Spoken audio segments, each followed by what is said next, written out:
చామగడ్డ పులుసు అండి. దానికి ముందుగా చామగడ్డలు కట్ చేసుకొని పెద్దవన్నీ ఇలా చిన్న చిన్నగా కట్ చేసుకొని పెట్టుకోండి. చూడండి ఉడికిపోయింది. చాలా మెత్తగా ఉడికించుకోవద్దండి, మామూలుగా ఉడికించుకుంటే సరిపోతుంది. చామగడ్డలు మొత్తం ఇలా పొట్టు తీసి పెట్టుకోవాలండి.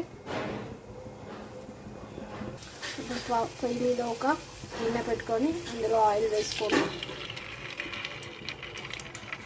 పోనీ దినుసులు, కాస్తంత మెంతి పొడి, ఆనియన్ చామగడ్డ, ఇప్పుడు కాస్తంత పసుపు, కాస్త దంచిన వెల్లుల్లిపాయలు,